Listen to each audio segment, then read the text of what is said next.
Hello, how is everyone doing? Welcome.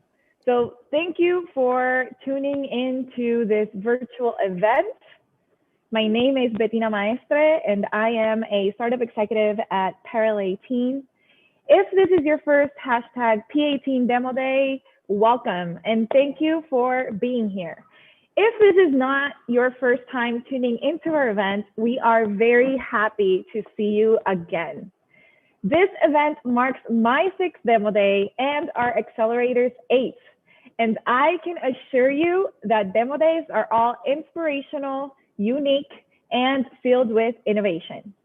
As usual, they include a co-host and important messages from the leaders of the Puerto Rico Science, Technology, and Research Trust, and of course, Parallel team. So let's start by presenting my co-host and the program's new Operations Director, Eduardo Padial. Thank you, Bettina. And hola, everybody. I'm Eduardo Padial, Operations Director at P18.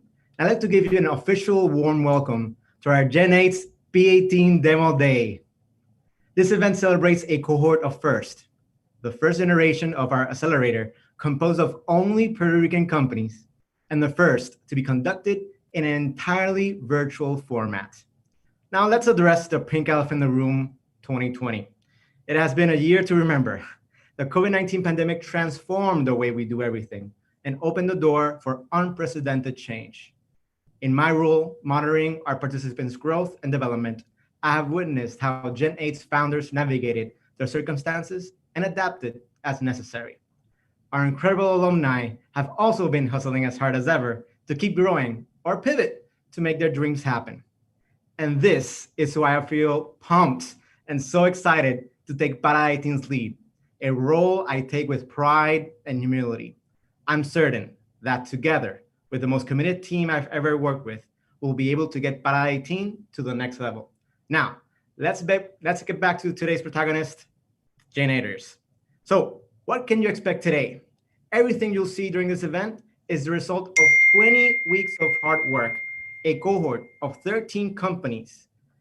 A cohort of 13 companies that might seem little. However, this group is small but mighty. Our Gen.8ers kicked off their P18 journey in May during a full lockdown that began in March and ended in June. Untested founders would have given up, but not them. They showed up every single day to learn how to improve and adapt their ventures to the toughest circumstances.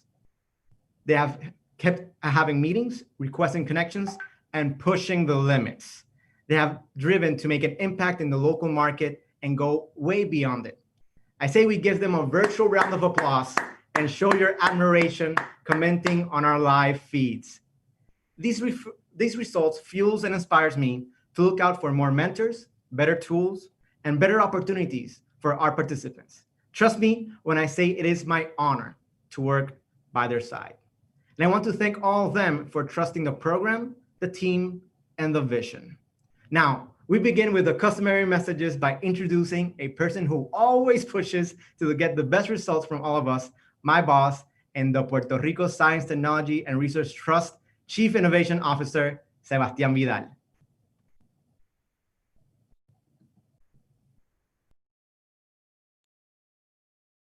Thank you, Eduardo. I hope everything can hear me well. And don't use the word, are you muted? Or are you unmuted? So first of all, thanks for that energy, Eduardo. And I believe that is the energy that we want to see in the next few years, no? So first of all, I want to congratulate you on your new role as the operations director. For the ones that don't know about this, Eduardo has been key in aligning the program to organizations like Google for Startups. He has made our curriculum and our mentors program and all the tools that support the efficiency of the program stronger. And I think that is making the program move faster and more precisely as well.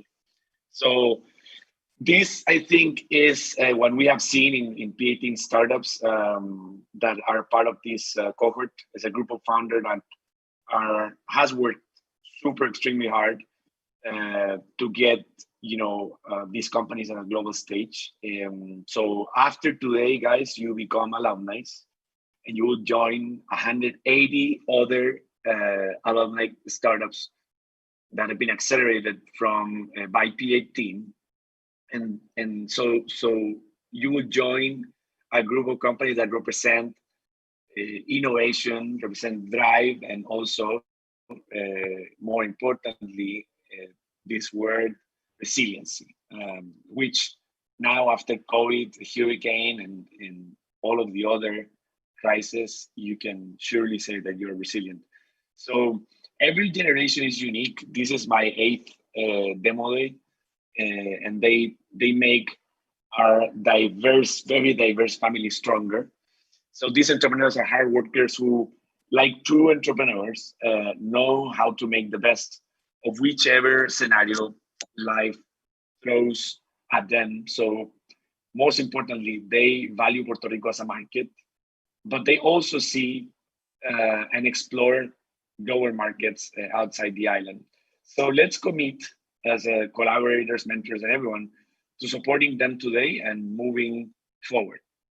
So the time I've spent in Parallel 18 and the Puerto Rican ecosystem, especially in the last 6 months, has confirmed my belief that if we want to overcome the challenges 2020 brought to us, we need to keep betting on these startups. That's, for me, it's one of the most important solutions.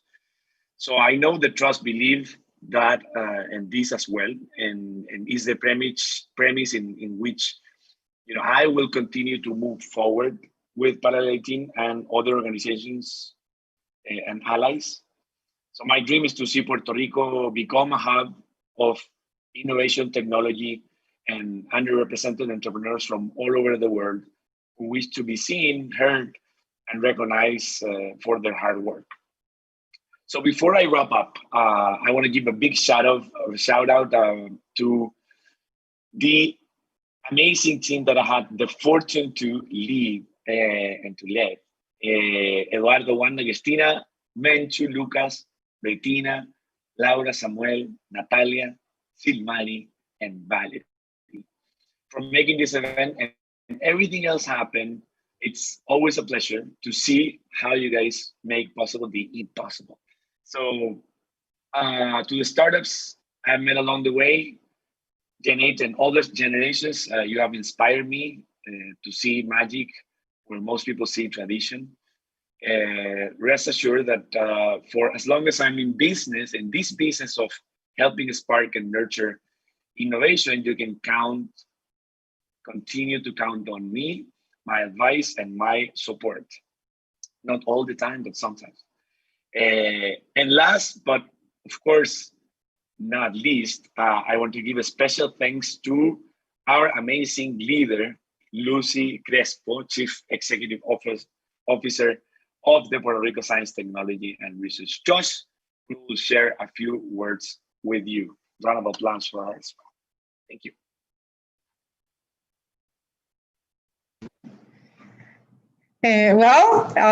Good afternoon to everyone. I really hope that everyone is really safe and healthy. We are really living in the very interesting times, as we mentioned.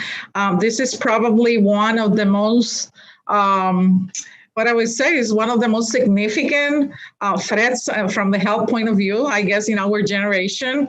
But as optimistic people do, we are looking for opportunities in every crisis. So I'm so proud of this Generation 8, because as Sebastian well mentioned, when we started, I guess in May, you can have taken the position even of not doing Generation 8.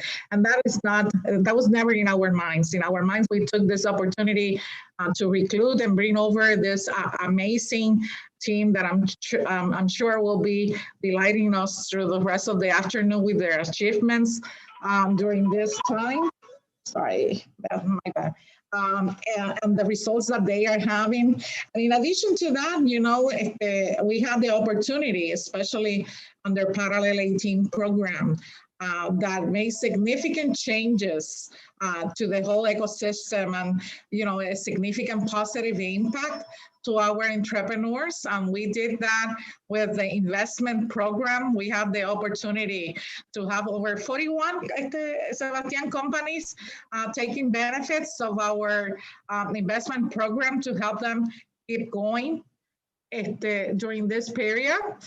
We are expanding and taking a strategic alliance with some other organization to use our Parallel 18 learnings to continue be sure that we foster and we really spearhead, if possible, more entrepreneurship activities in Puerto Rico. So in that sense, and I'm really happy and delighted with that. I want to take the opportunity.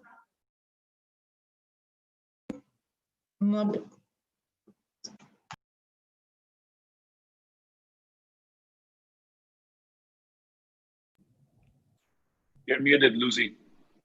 Sorry, see, I'm on mute.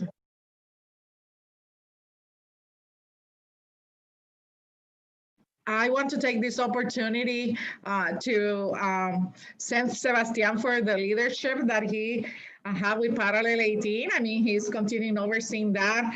And I really want to thank Eduardo for the leadership that he's taking and the whole Parallel 18 team, because they really been doing an outstanding job with all of you guys. So I just want to be sure, we have a tremendous commitment in the Puerto Rico Science and Technology Trust, continue working with entrepreneurship with all our programs, including Parallel and Colmena, which are the two main one. And we really feel that this is now a land of opportunity. We have demonstrated that there is a significant resilience, a tremendous resiliency. And resiliency is not only adapt to the situation, but it's adapt, evolve, and growth. And I believe this is what we are going to be seeing this afternoon. I also want to thank, obviously, my board of trustees. The Puerto Rico Science and Technology Trust is really fortunate to have an outstanding groups of individuals that donate their time to ensure that we are taking this agenda on the right direction, providing the guidance, strategic counseling that we really need, and obviously to all our partners. So to the trust staff and the Parallel staff, I really congratulate you and invite you to keep doing the really good work that you are all doing. Okay, thank you so much and have a good afternoon. Gracias, Lucy. Thanks, Lucy and Sebastian, for those inspiring words. We're honored to have you leading the way through these times. And before we kick it off, let's officially make this day unforgettable. Now, the Gen 8 and P18 team, turn on your cameras for a group picture. And for those of you watching from YouTube and Facebook, take a selfie or a picture of your screen and tag us on social media. That is at P18 Startups on Facebook, Twitter, Instagram, and LinkedIn. We want to connect and see your faces. You can also upload them directly to the Facebook Live comments. Okay, Wanda, let me know if we're ready to say Corillo.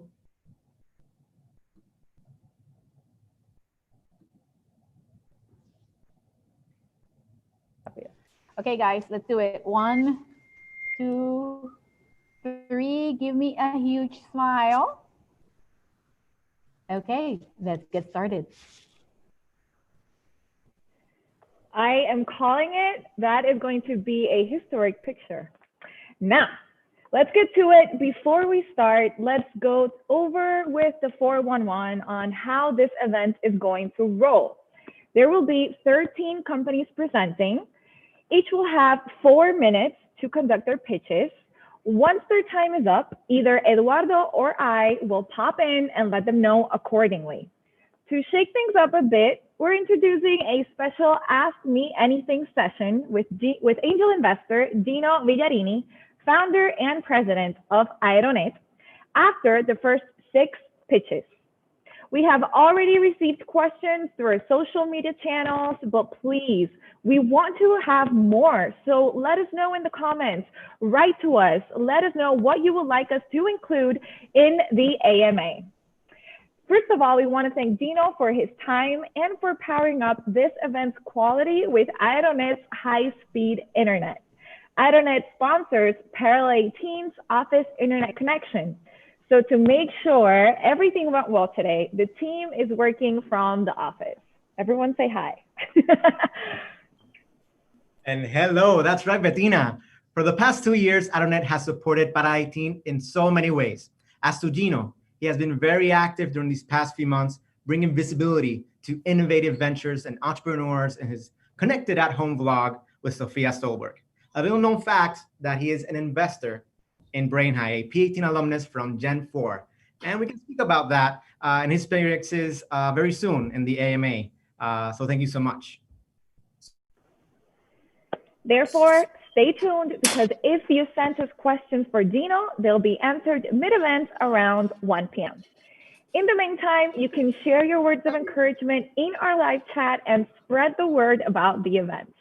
The latter would definitely make our marketing manager, Wanda Fraguada, extra happy. So don't forget to use the hashtag P18 DemoDay when sharing your selfies, screenshots, stories, or tweets about the event.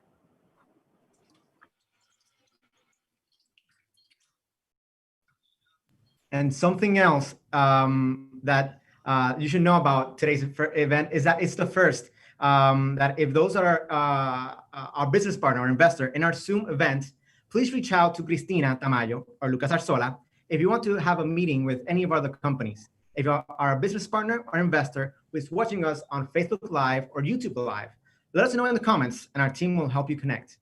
And second, as always, you can show your love to your favorite startup by voting for them in the People's Love Award. What will the winner get? For the first place, we'll get $2,000 grant, and the second and third place will get $1,000. These awards will be voted by you, our audience on Facebook and YouTube. Yes, you heard that. You will be voting for those that are get $2,000 grants or $1,000 grants. So thanks to our Gen 5 P18 alumnus, Survey Kiwi, you'll be able to vote for your favorite startup. So if you are watching on Facebook or YouTube, make sure to ask for the link and vote. Winners will be announced later today. All right, are we ready to start? Now, very quickly, before we do, we want to make sure that you have the right energy, the right concentration, the right vibes to get into this event. So therefore, we are going to have our participant, our Gen 8 participant, FitBirds, to share a quick exercise, get the blood flowing. So Gio Maldonado, the floor is yours.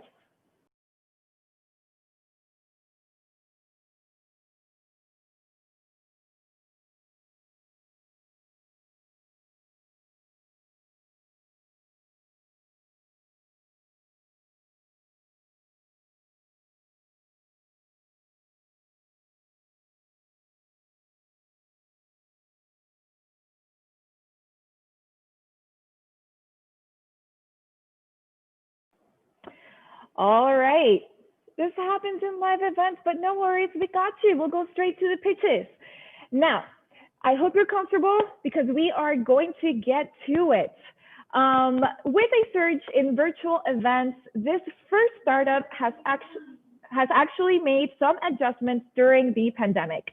They've worked really hard to enhance the whole event experience by providing a unified service that includes registration, badges, tickets, payments, and virtual events.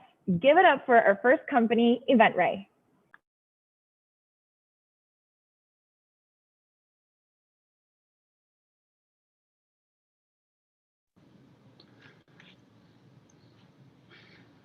Hi, how's it going? So I'm John Anderson. I'm the co-founder of Eventray. We are a software as a service platform for both physical and virtual events.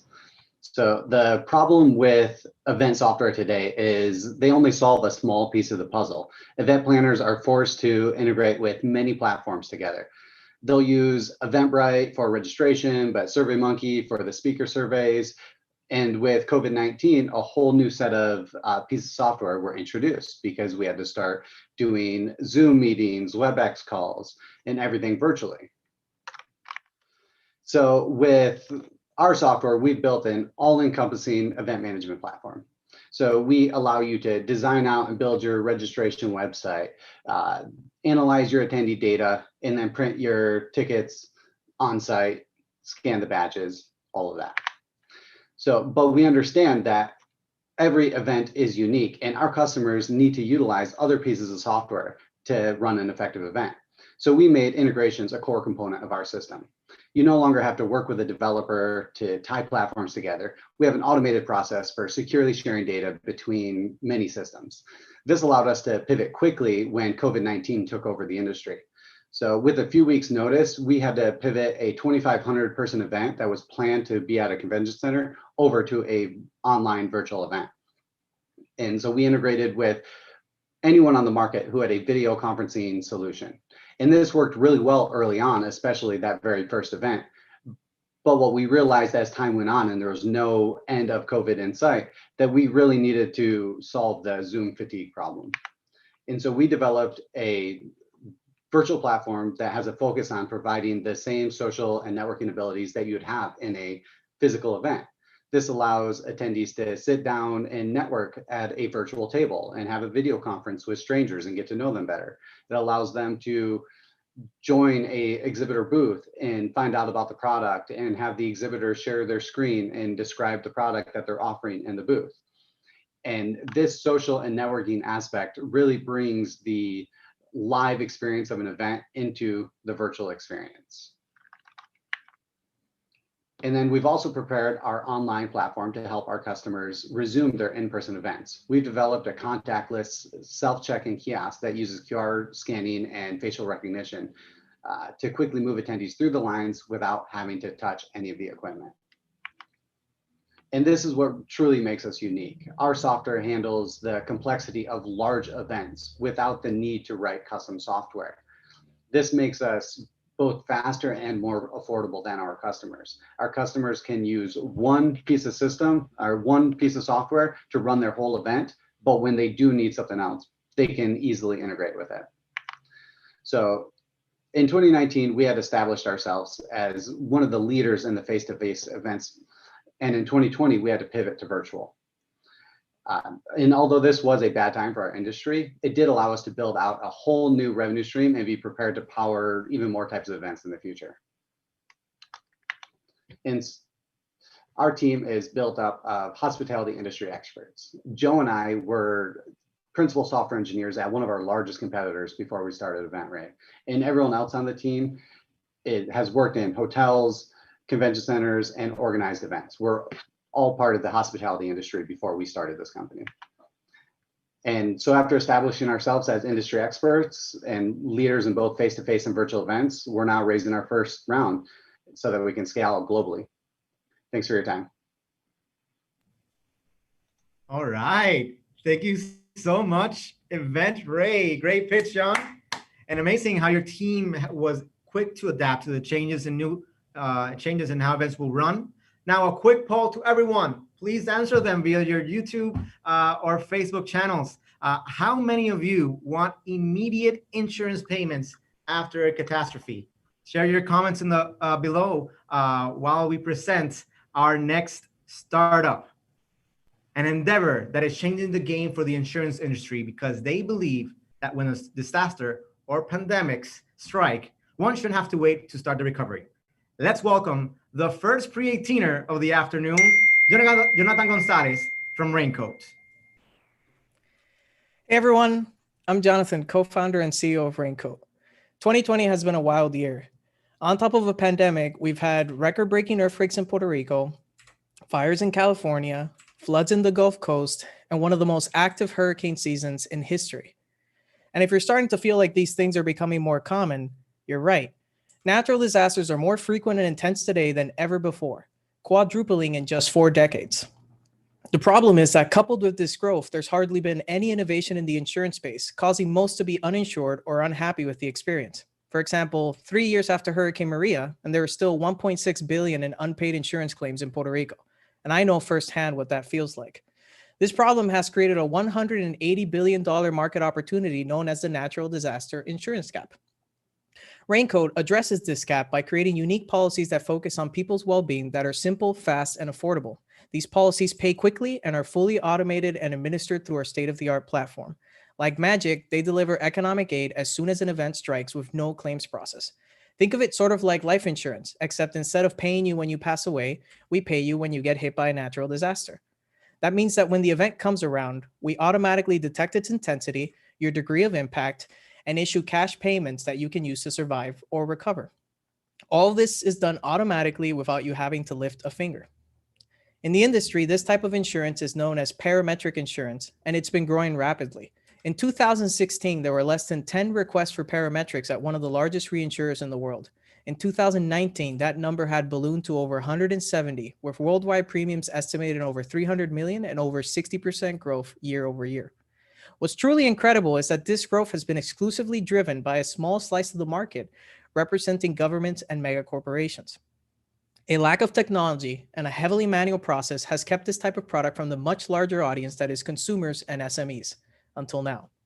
By developing our own policies and combining them with an end-to-end platform that can estimate, price, monitor, and trigger these policies, we democratize access to parametrics in a way that's never been done before.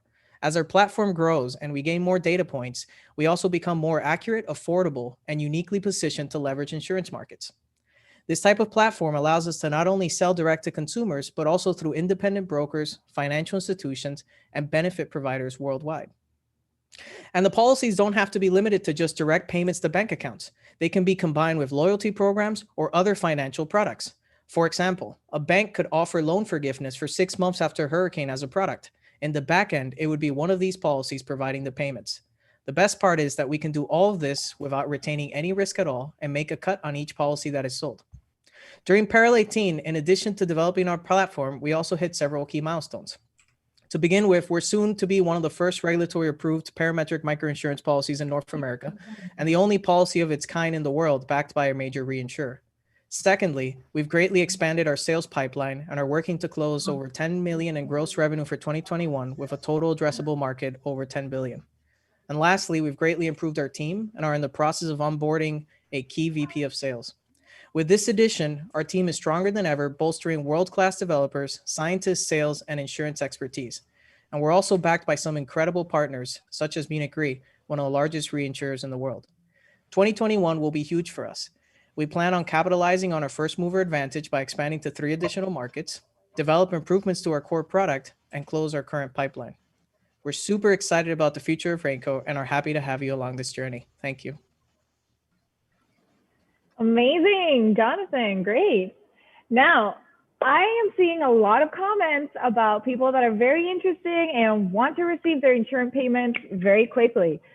Now, we are being told that there are a lot of people around the world watching this event. So we want to know, tell us where you're watching from.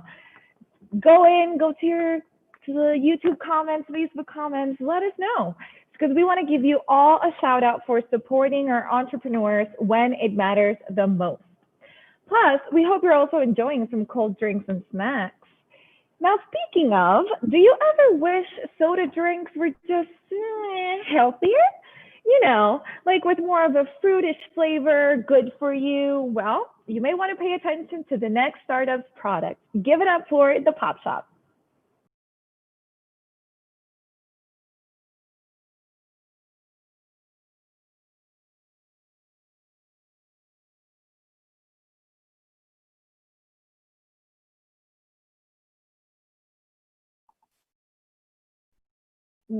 Mark, you're on mute.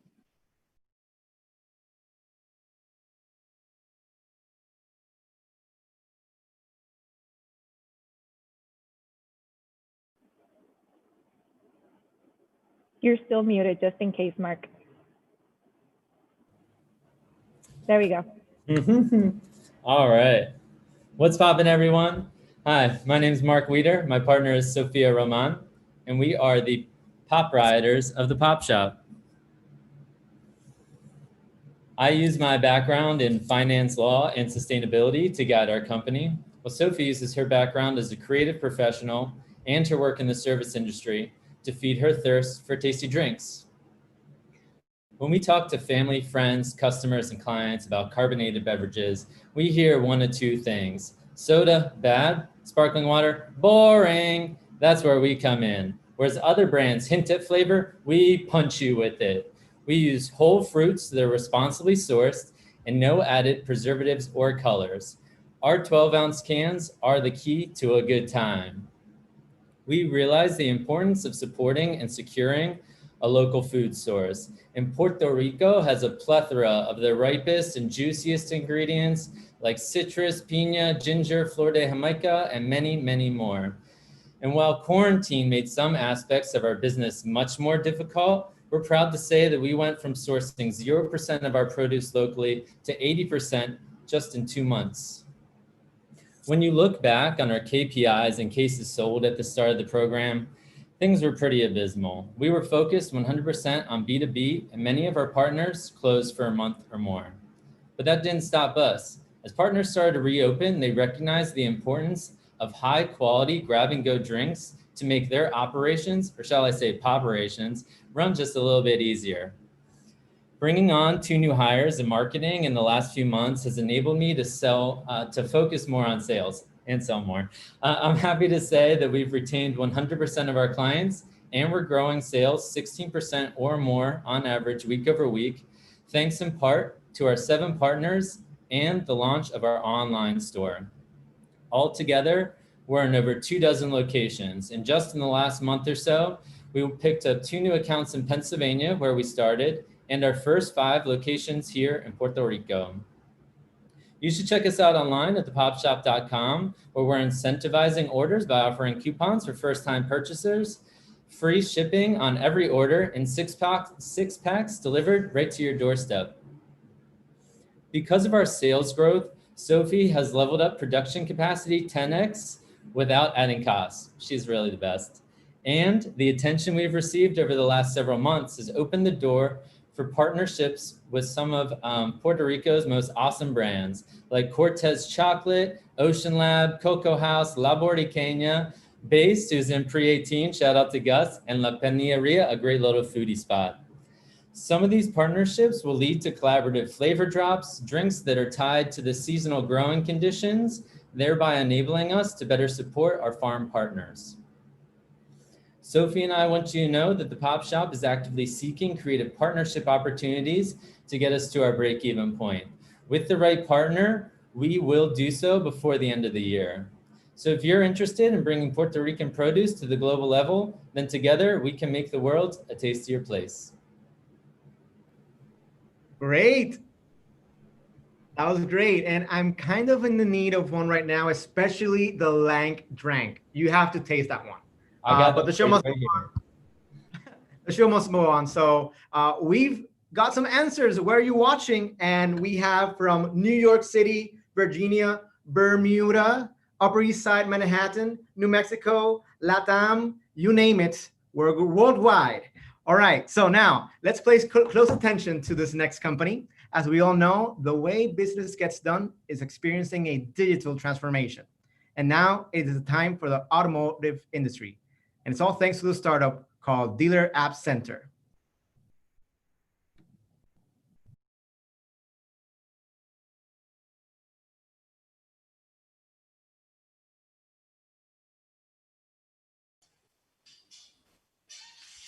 Hi, my name is Luis Intron, co-founder and marketing director of DealerApp Center. We help dealerships adapt to a new way of doing business.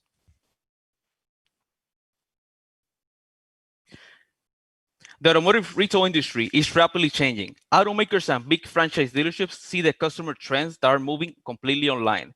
This is why auto groups like AutoNation have invested over $50 million on online buying platforms like Room. So what's the problem? The sales process is the problem.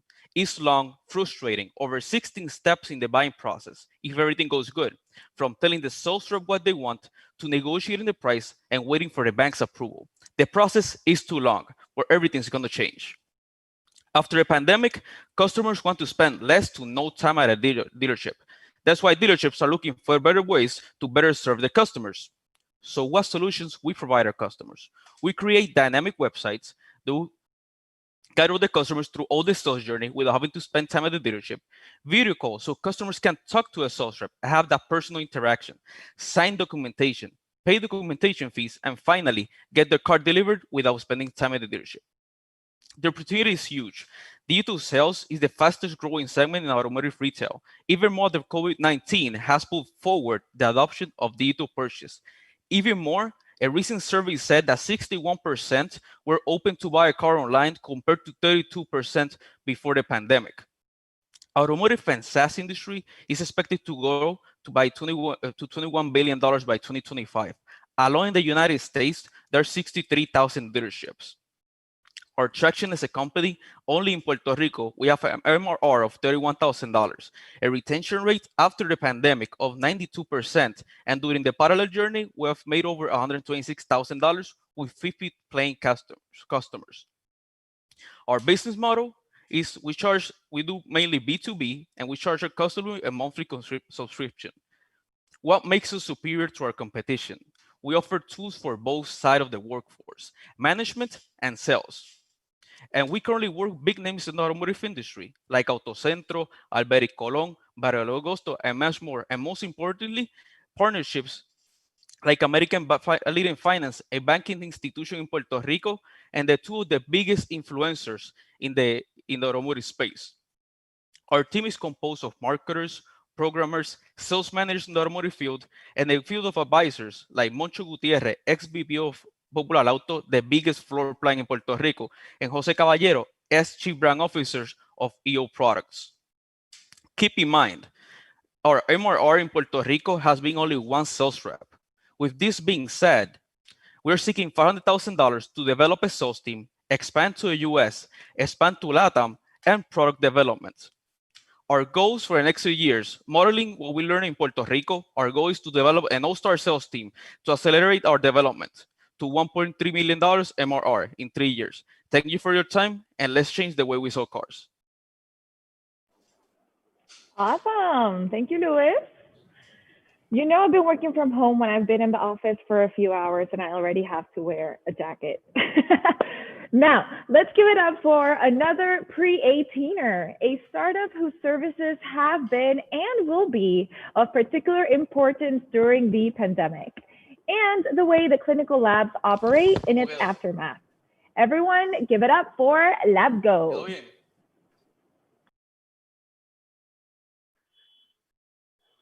Hello and welcome. My name is Jose Nater, and I am the CEO and founder of LabGo. In a perfect world, a patient visits a doctor's office where he receives a lab order. After that, he receives a lab order and he goes to a clinical laboratory to take those samples. Then the doctors and the patients receive those results. But unfortunately, that is not the case. Some patients cannot get to a clinical laboratory. Patient visits a doctor's office because of transportation issues. They're incapacitating, and because they have busy lifestyles. And also, doctors and laboratory, because of the workload and lack of resources, make them unable to follow up with patients. And we also have to state the fact that we are in the middle of a pandemic. And this is why we created LabGo, Laboratorio en tu Hogar. Our solution is very simple. First, the patient can send us the lab order using our encrypted email. After that, we will schedule an appointment with the patient.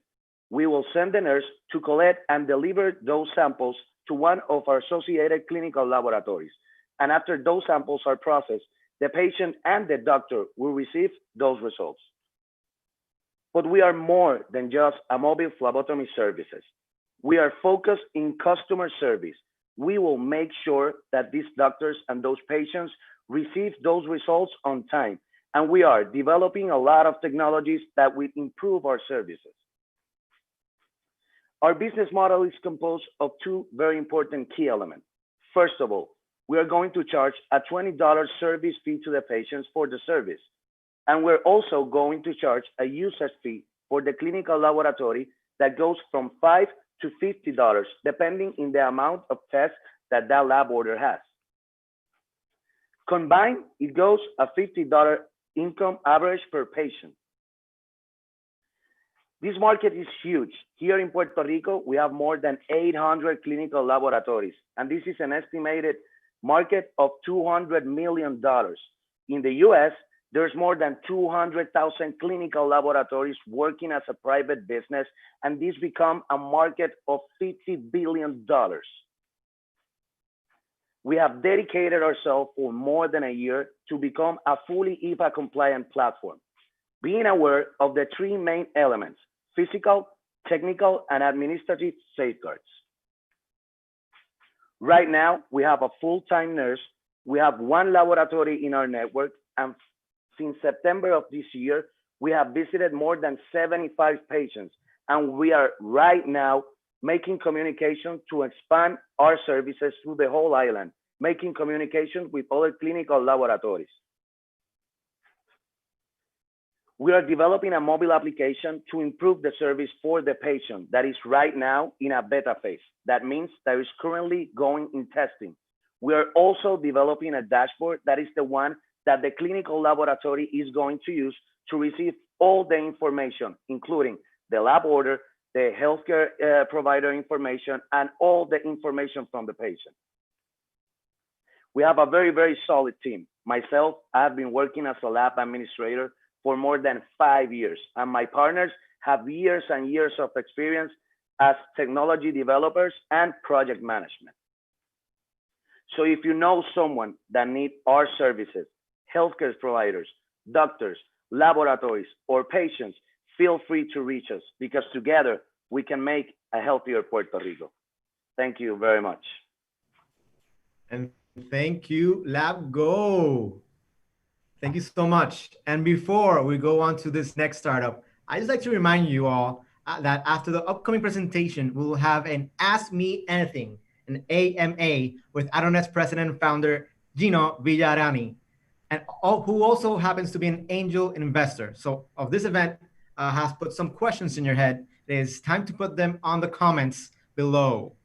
Okay, so let's get back to it. Remember what I said earlier about the digital transitions? Well, this next company has developed an all-in-one app for cannabis dispensaries to connect with their customers. Let's learn more firsthand from Strain. Hi, my name is Manuel Ramirez, CEO and founder of Strain. Many of you have heard about cannabis lately, all its benefits and how it changes people's lives. But what about the hurdles cannabis patients go through when trying to get their medicine? With that in mind, I'd like to present you with Strain. We have identified the causes of these problems, which impacts both patients and dispensaries. Having to promote their business mainly in online directories such as Weedmaps and Leafly, dispensary employees need to keep all sales channels updated on a daily basis, resulting in inventory inconsistency and duplicity. Also, dispensaries have no place to gather aggregated data about their strategies and result as they need to rely in many softwares. Dispensary spends 1 to 2 hours daily just managing and updating online stores. That's costing them up to $500 per month. We are solving these problems with Strain, the only mobile app and platform that brings cannabis dispensaries closer to their patients through marketing, customer service, and retention, all in a real-time connection with their POS. With real-time connection with their POS, Strain keeps inventory synchronized and updated everywhere so customers can browse the menu in real time, keep up with special offers, loyalty programs, new products, and more. In our mobile app, tablet, and online ordering system. Also, we offer a centralized dashboard where cannabis dispensaries can manage everything in one place and collect insights about sales performance and product key metrics. Our customers are benefiting by incrementing their online sales, increasing their cart totals, and decreasing patient spend time. Our target market is the cannabis industry, one of the fastest growing industry during the past years that has been growing at a rate of 30% annually. Newly released report shows that the economic impact of legal cannabis sales increasing from 38 billion to 46 billion in 2019. It is expected to hit 130 billion in 2024. Our segment is the retail part of the market, which includes almost 7,500 dispensaries in the US alone. In the last 10 months, we have bootstrapped our company, signed 40 customers, and generated 200,000 in sales. We have an 80% of sales conversion rate and no churn to date. We have partnered with the POS vendors leaders in the cannabis industry. These co-marketing agreements will help us to reach their customer base of more than 6,000 dispensaries. We sell B2B, offering our mobile app for a one-time fee of $5,000, a $250 monthly subscription fee, and we also generate revenue from our SMS integration, in which we charge 1 cent per message. These are our competitors. Too many products that only cover some areas of what's needed. Strain is the only product that combines all the tools needed by a dispensary to manage a well-organized operation at a fraction of the cost. This is our team. We started in Parallel 18 with only 2 members and have grown the company to a team of 7. Our core team have built and deployed hundreds of products for customers in the past 5 years. Also, our tech team has a solid background launching tech products and that have reached millions of users. We are looking for a strategic investor in the cannabis space that can help us on our US market expansion plan. If anyone in the audience knows someone in the cannabis industry or is planning to open a dispensary, feel free to share my contact information. Thanks for your time.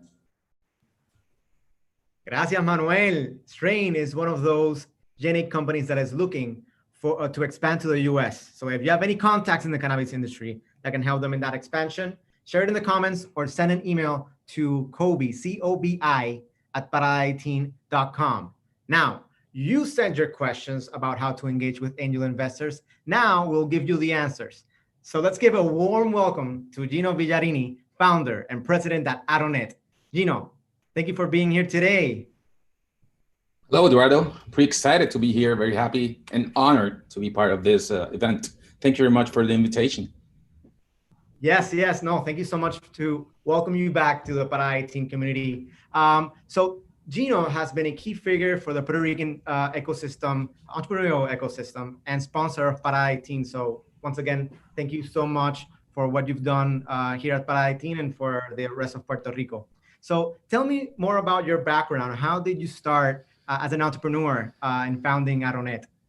Well, that's a pretty long story, but kind of sum it up. I've been 30 years doing some sort of entrepreneurship or businesses. I started pretty young. I think my first business was when I was 16 years old. And I think that it all comes to be that I saw it in my father. My father used to have his own enterprise within the telecom space. And that kind of, I don't know, kind of stuck to me. So I started doing some stuff when I was 16. Just to, get some cash to hang out and stuff. And then eventually that interest has grew within me. I started to study engineering because I like to solve problems. But at the same time, I thought to myself, I don't want to work for anybody else. I want to work for myself because I saw that in my father. And that propelled me to change my engineering degree to business administration and marketing, and then start to do a lot of, small enterprises that many of them, failed along the way. But this one, the last one that I started has been kind of the crown jewel, because what started as actually Aronet started just a way to serve my own need and purpose. I just wanted to have a pretty fast internet back at my home. And that kind of grew from there. My neighbors wanted it, and then the business of those neighbors wanted to have the service on their businesses. So that kind of exploded from there, and actually was just feeding myself with some service, and that basically took off. I never imagined that it will grow as much as it grew in the last 20 years. You make it sound like it's a lemonade for internet at the beginning, and then yeah, something like that. Awesome. No, and much success to you, and we've seen Aronet grow. So let's go to the topic with this anything, which is angel investing. How did you get into that? What was your interest in investments? Well, I've seen the ecosystem grow here in Puerto Rico. I wasn't involved in any investment, but I recognized that back in the day when I started this business and my other businesses 20 years back, there was no ecosystem. I didn't have any place to go and learn. I didn't have any place to get some funding. So, and my only recourse back then was kind of my family. I kind of took loans from my dad or my mom or whatever, family and friends were around. So that kind of propelled me to try to help out in some way, either by, helping the community or being myself an investor. So I started to reach out to Parallel 18 and on the ecosystem to try to just, give something back to the community. And that's so important, and being able to give back, and especially for those that are talented founders. So what's your philosophy behind that? Is there something that in particular that you're looking for, or it's just as long as it gives back to the community, I'm all in? When I invest, I try to invest in stuff that I know, basically technology and telecommunications, because that's where I can probably pinpoint where to tweak stuff, and also that's where I can contribute the most. That's my field of experience, so I can contribute most in technology and IT and telecom. And then when I seek out investments, I try to bid on the team that represents the company. I call it, and it's a term used around in the ecosystem. I bet on the jockey instead of betting on the horse, because I think that the people that are riding the horse or the business are the actual key points to seek out and see how they could perform under any circumstances. So that's really relevant and key for at least my strategy of investing.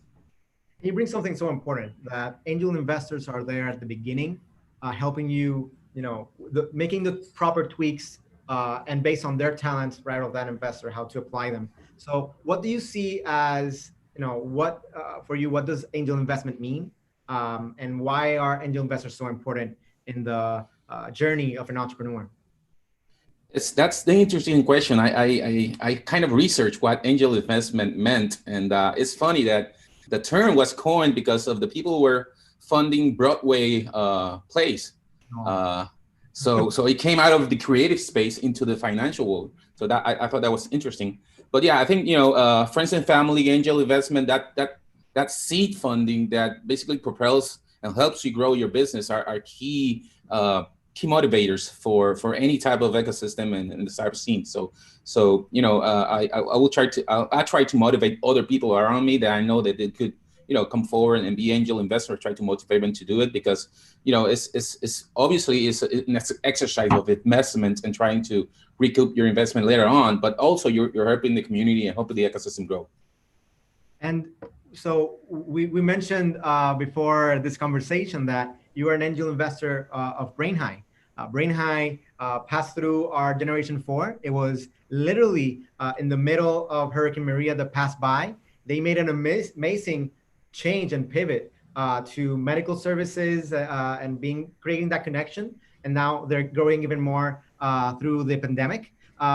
What did you see in them? Why as an angel investor did you go through the process of being part of their journey?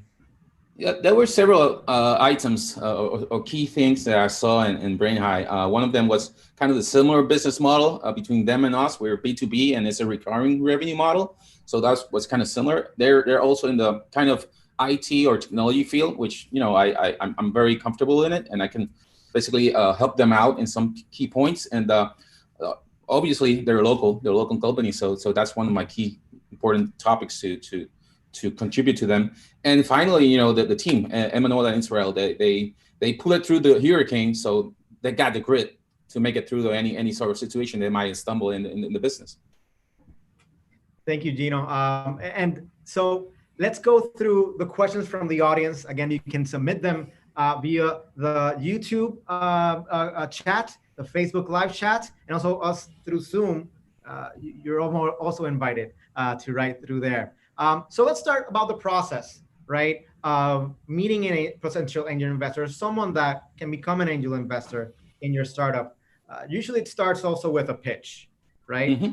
So what are 3 characteristics? What do you see in a really good pitch? I will say that, how real is what they're pitching, the feasibility of it, or is this a far-fetched idea? I think that is kind of key. And that will go back to your area of expertise. My expertise in certain areas, so I couldn't judge in others.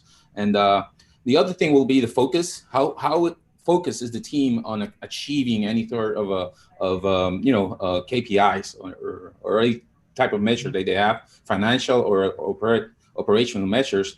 And the team, basically, as I said earlier, betting on the jockey instead of the horse.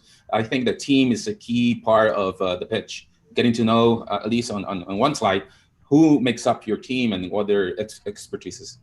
And that's very important component. And now we're going through that when we invited 42 startups from P18. One of the main components, and same with P18 and with these founders at Gen.8, it's a team. So what do you find? What are the key components? Is it the experience that they've had, or their drive, or their knowledge of the opportunity? What has been something that helped you understand that this is a strong team?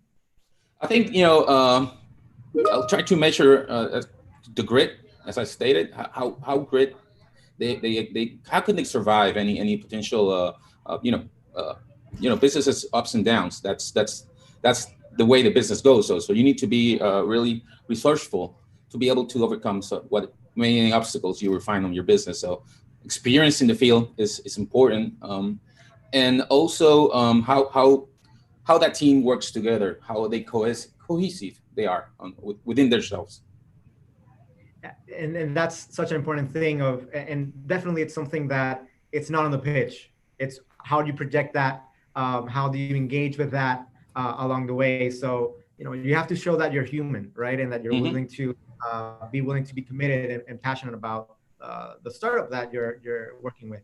So have you considered what's been the process of angel investment if they're in pre-sales, right? That you are also with them understanding that there's a hypothesis of something that can be validated, right? So what have you seen in terms of angel investments, or are you interested in angel investments that are pre-revenue? Yeah, companies that are pre-revenue are as important as the one that already have revenue. The important thing is here to define if this company has a well thought out market, have they researched the market pretty well, and taking the data that is available out there to make a case for the business. Pre-sales, having zero revenue doesn't mean that your business is not good or is not could not be funded. It's just a case of you making a business case strong enough to be able to pick interest in the investors. And so that's a great point in terms of understanding the market, right? Can this be a business? Is it a $1 million market?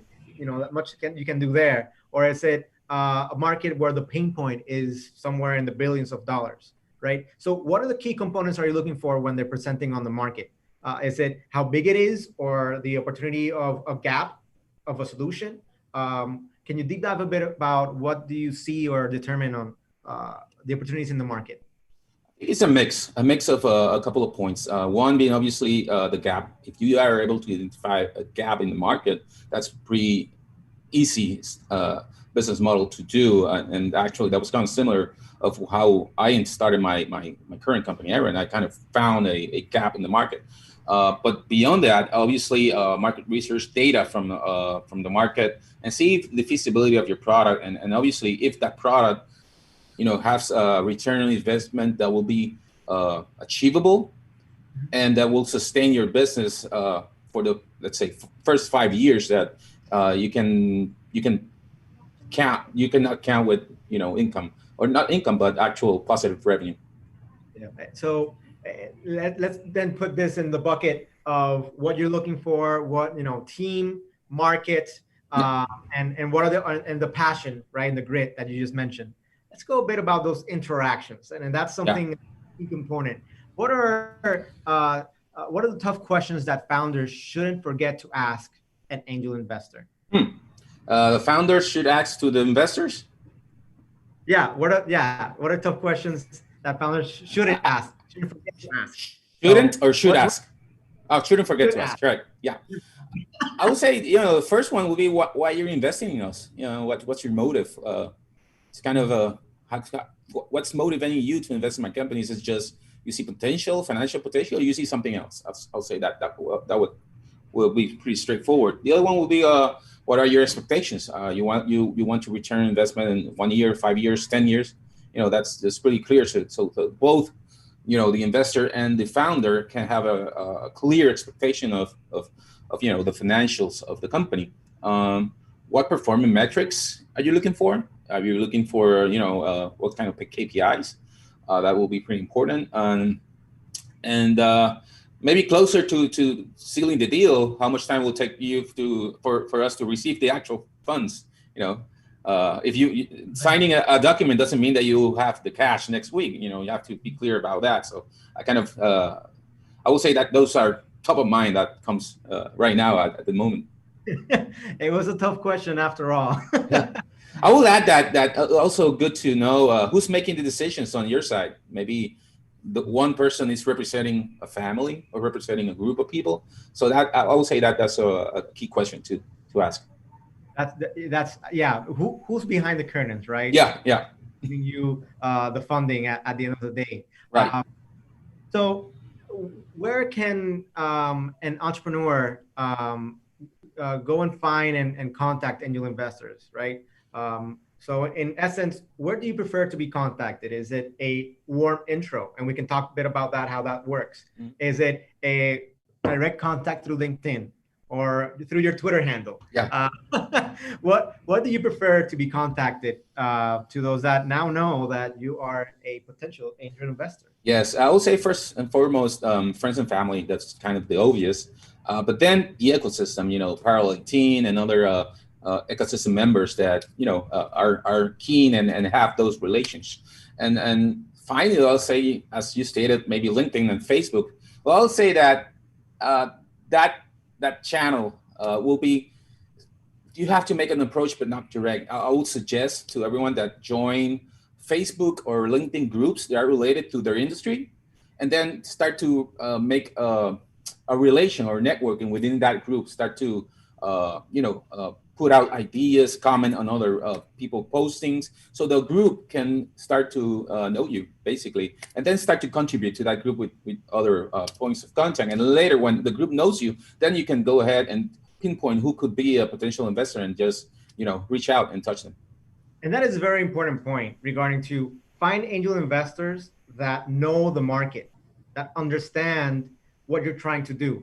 Because if you're trying to find relatives and friends that have no clue, but do bet on you in your growth, that's more than okay. That's perfect. But if you're trying to get insights and trying to find ways to get that first client, going through and trying to find those that are in that industry, it's key. It's so important.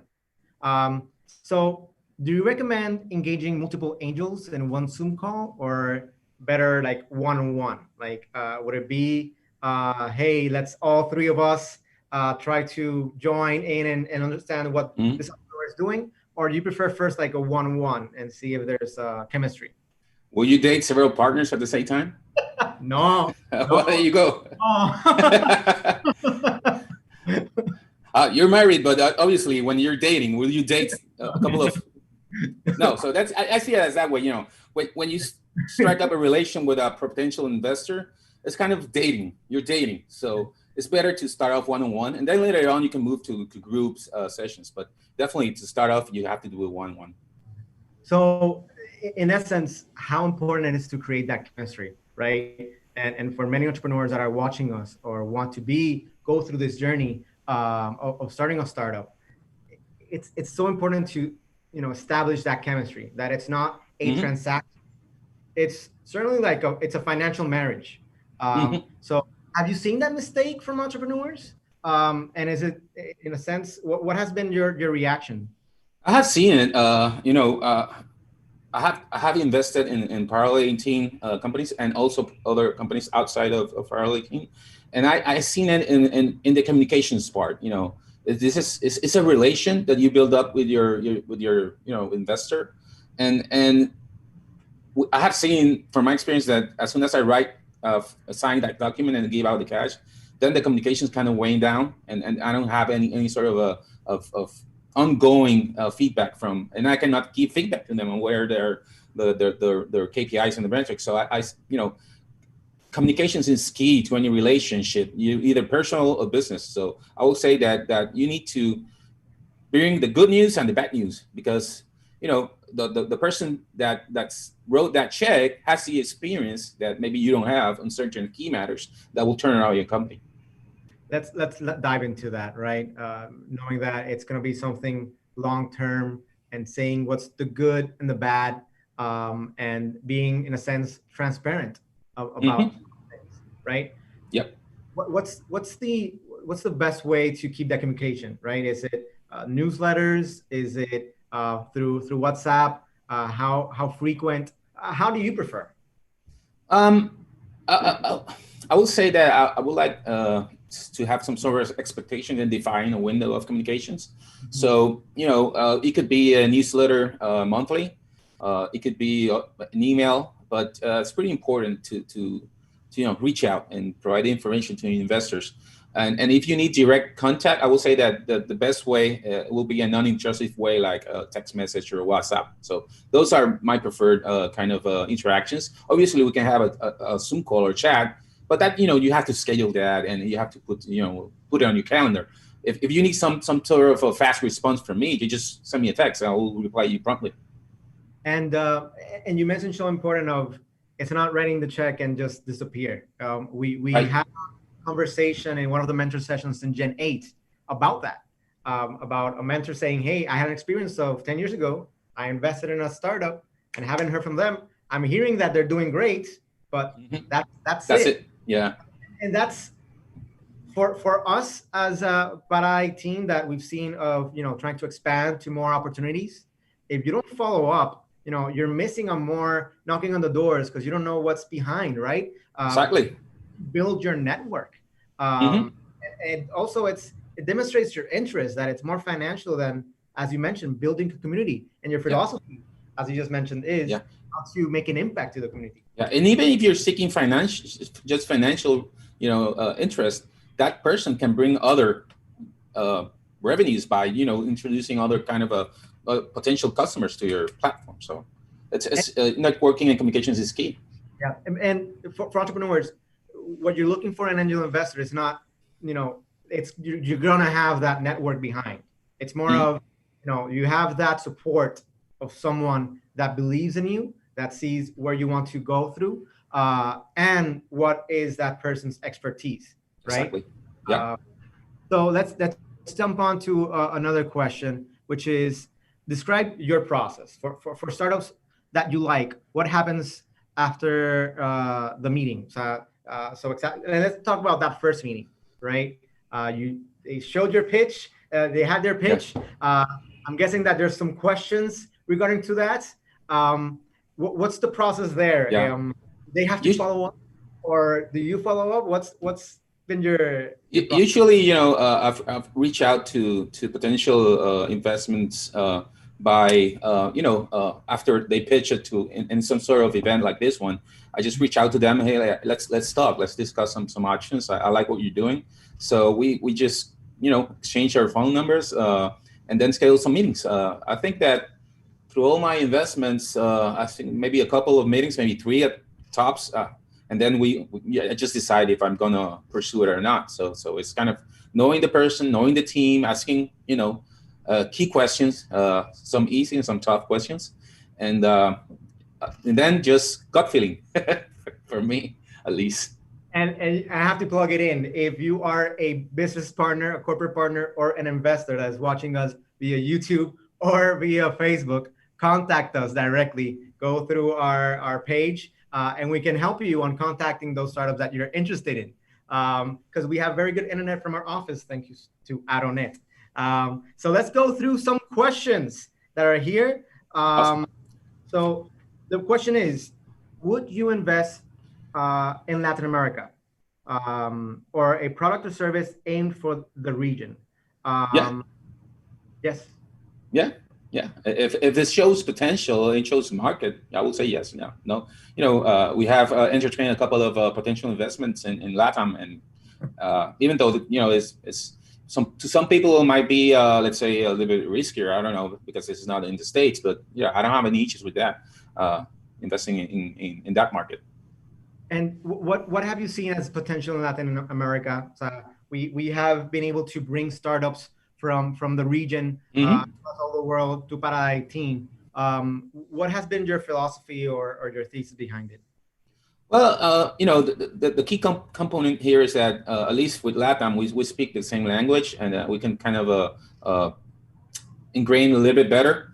And seeing potential companies in markets that I know they're strong, countries that are financially solid.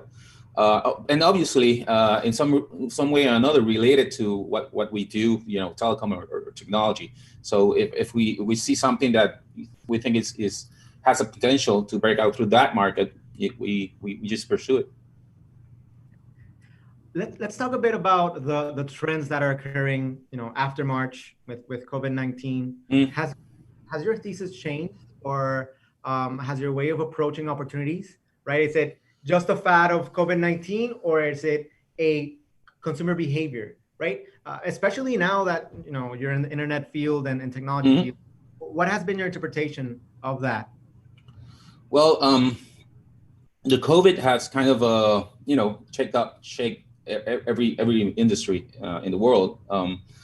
For us, we provide connectivity, so that's how basically the COVID had upped our game or brought out some let's say take out the dark cloud of the market, because people used to were kind of, well, I have internet at home, but I have my phone. But now, when they're doing virtual meetings and all this working from home, they have realized that some connectivity they have is not sufficient for their needs. So our industry is pretty strong and is growing.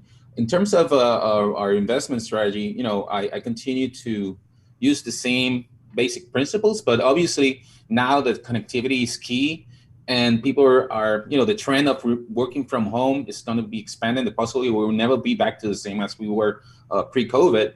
I think everything has to do with connectivity, working from home, and that kind of roadmap, leading us to the next maybe 5 years. It's what we're focusing on. We're looking at anything that complements connectivity, working from home. Esports is big. People participating in esports, because obviously outdoor sports are down. So esports is kind of big for us too. So I will say that's the trend that we're focusing on. And so you just mentioned about, working from home, connectivity is going to be even more used than ever in regards to through platforms. Does that change, or what's the key change then in getting to know an entrepreneur? Is it being able to be more communicate more via emails or in the Zoom engagement? Like, what do you see as a key transformation then from meeting in person versus meeting virtually? Yeah, now everything is virtual. Everything is behind the display. So I would say that in order to really have a solid communication strategy with your partner or business partner or investor is to have more, let's say, more virtual meetings, so you can get to know each other in lieu that you don't have the possibility of meeting them physically, or you could do physically, but it's limited. So I would say that have more an open mind to having more meetings through the virtual connectivity. Yeah. So let's go. We went through the good, the process. Let's talk about the ugly. What are common mistakes or big no-nos that entrepreneurs shouldn't do in the process of engaging with a potential angel investor?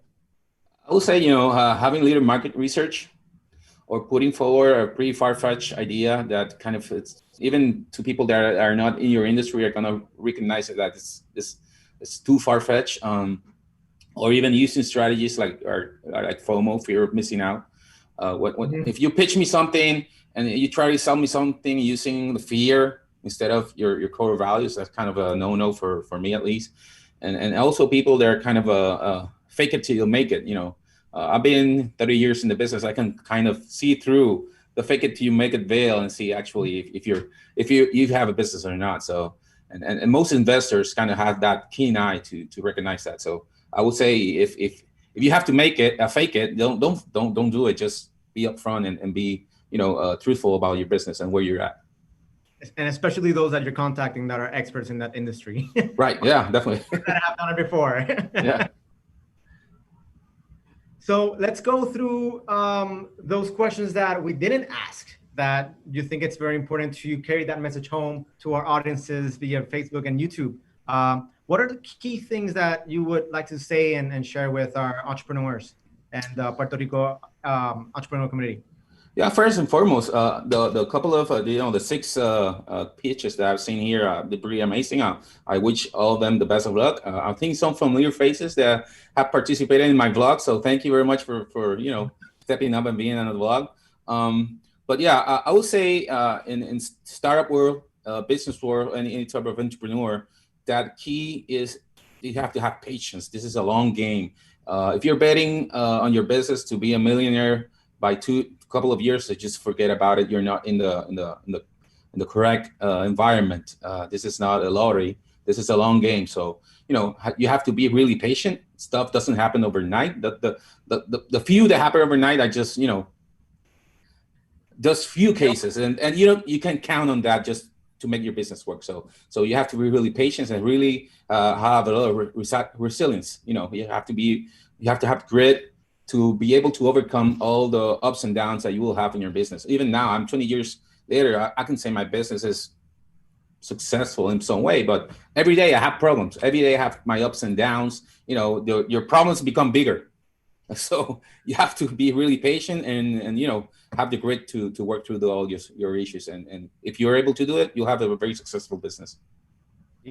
Thank you so much. Oh, thank you, Eduardo, and thank Lucy, Sebastian, all the team.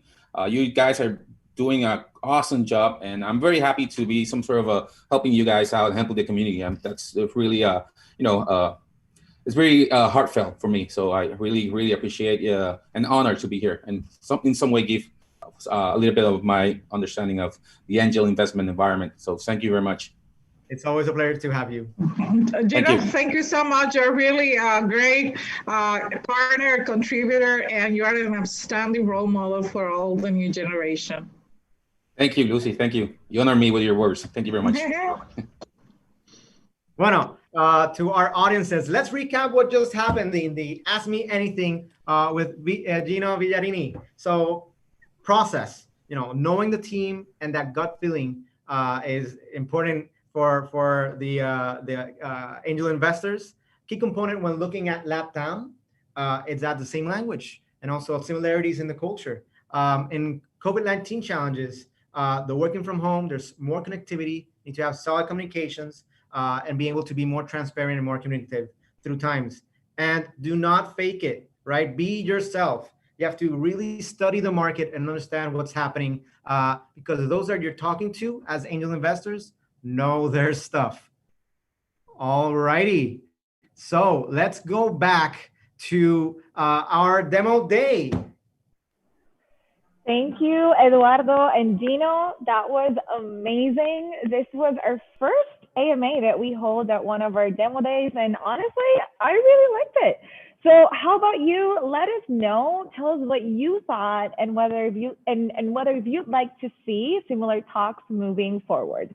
Now, let's, start going with the presentations again. But before we get there, bear in mind, we only have 7 pitches left. These are our last pitches of the day. So before we get to that, let's do a quick stretch, get the blood flowing again, stand up, stretch a little bit, and pay extra attention. So you can pay extra attention to the final presentation. So Gio Maldonado, take it away. Hi, everyone, and thank you again. Here's a little bit quick thanks to everyone that is connected. Again, thank you so much. What a better place than stretch right now here in a gym. So I guess everybody is sitting down. Just follow my lead. Stretch a little bit back. Put your hands together. Just stretch a little bit back. Watch out with your computer or your headphones. Just keep stretching. Now exhale, bring both of your hands in both of your knees and exhale everything down. Let the neck just relax. This is just the best. Now let's go back. Inhale everything in through the nose.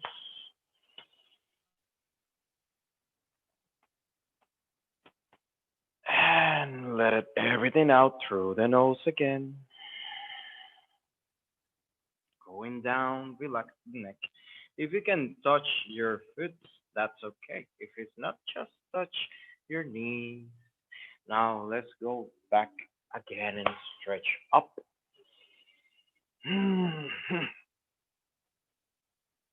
And going down.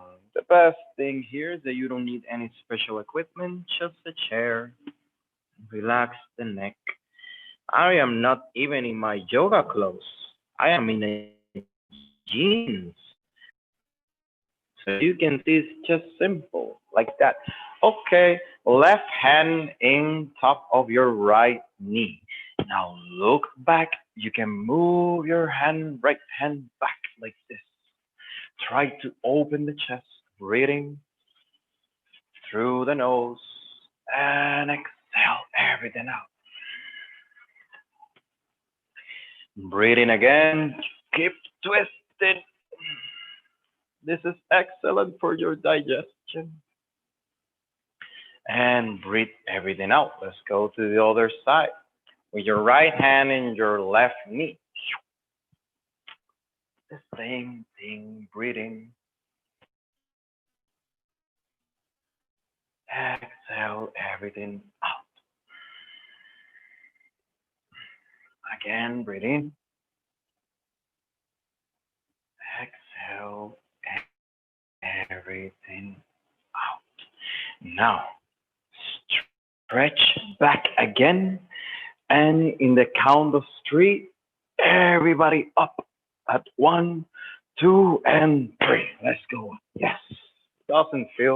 It really feels nice to be awake again. So simply, just throw your hands through the side. Watch out with your surroundings. Or even if you have a neighbor, watch out with the other neighbor. Keep doing this circular motion. And for those who have a little bit more experience, maybe you can look all the way back. With more experience, you can even do it faster.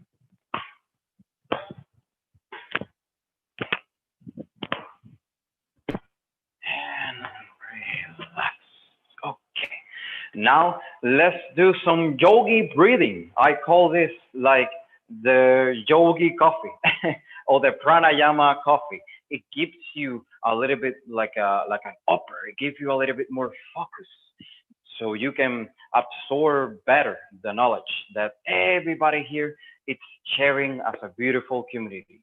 For that, just bring your hands like this. Bring your hands up and breathe in, and then exhale while breathing down. Make sure that your elbows are pressing in. Okay, let's do it. Breathe in. Exhale. Breathe in. Exhale. And now find a rhythm. Follow me.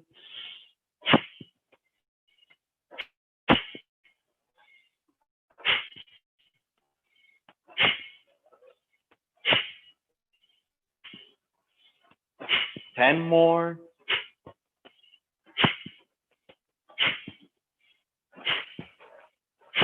5 more.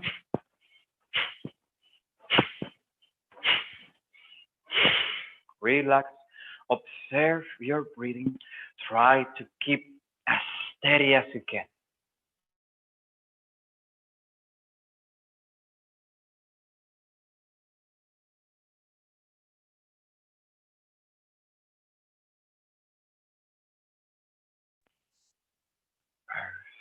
Perfect. Now, continuing the presentation. Thank you so much. Hopefully you feel a little bit more empowered. Namaste. Awesome. Dio, that was great. I feel way better. I hope everyone watching was able to do it wherever you're watching from. I honestly feel way better. So that was great. Now, let's get back to the pitches. As I said before, we only have 7 left. So please keep commenting in the chat. Please keep sending your good vibes to the startups that are about to present. Now, after that awesome stretch, I know you're dreaming of a snack right now. Me too. So with that said, let's give it up for the flavorful and healthy treats from our next startup. Give it up for Tasty Smart.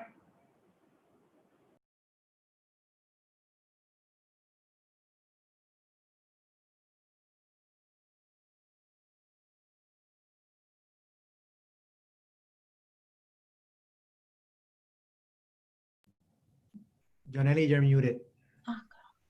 Sorry. No worries.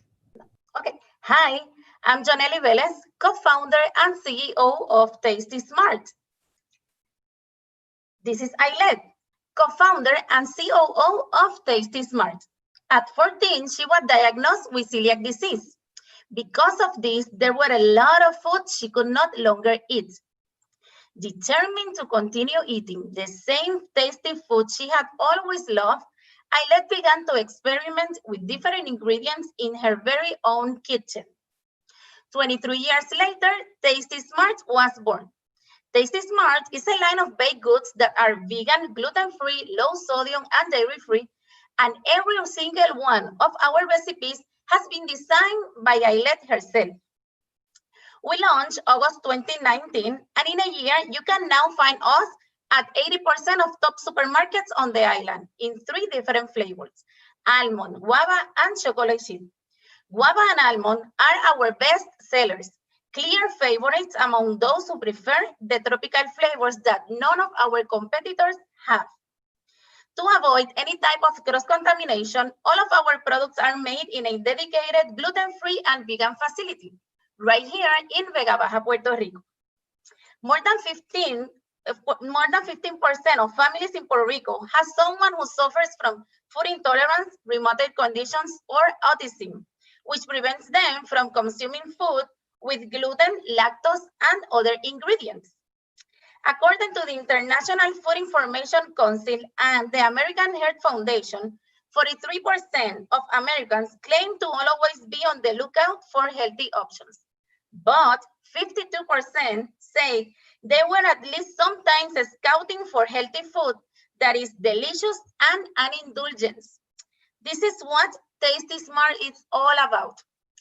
As a manufacturer, we are operating on a B2B model to take advantage of distributor networks. In Puerto Rico alone, we are averaging $10,000 a month in sales.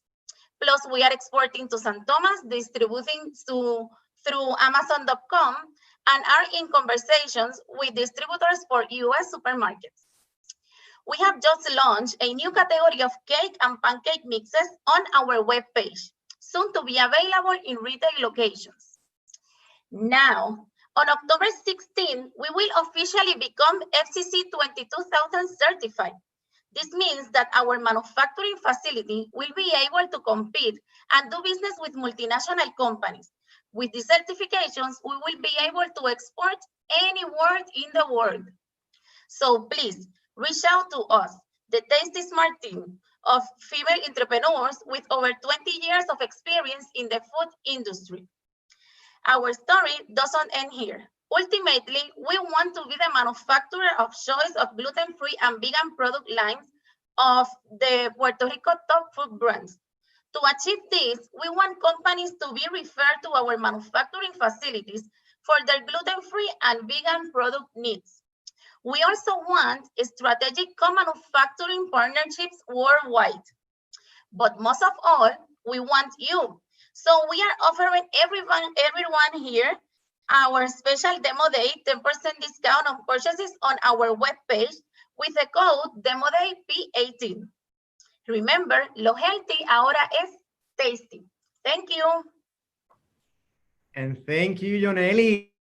Your products sure are delicious and tasty. So, and they're saying in the Facebook live chat that guava is the best one. So there's some fans out there for you. That's the number one, actually. So our next startup, in light of this next startup, I want to know how many of the ladies who are watching this miss the beauty salon experience. So write to us via the YouTube or Facebook channels. Well, this next startup is a must watch. We know that the days of going to the beauty salon as we know them are gone.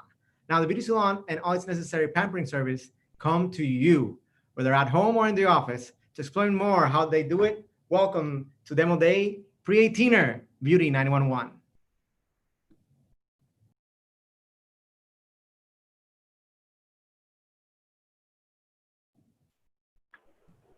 Carmen, you're on mute.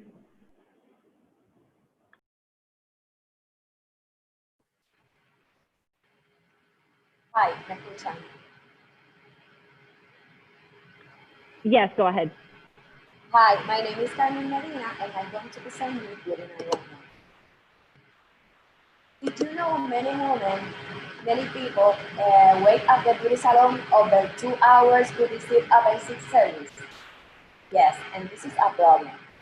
But with Beauty 911, we have the solution. With a marketplace where clients can book services to the comfort of their home, office, or event. Our beauty expert provides services like manicure, pedicure, hair dryer, blow dryer, makeup, and more. And all of them have been certified, and all of them follow a COVID protocol to prevent the contagion of the virus. Book a service with us is very easy. You can do it through our web platform. First, you choose your location, then you select the service, the beauty freelance, the date, and finally sit back and relax because the beauty expert will arrive to your home on the appointment day. We provide service in more than 5 cities, including San Juan, Guaynabo, Dorado, Bayamón, Trujillo Alto, Rio Grande, Caguas, and Enrique. Our best competitors are in US and it's Glanswap, and our indirect competitors in Puerto Rico are beauty freelance.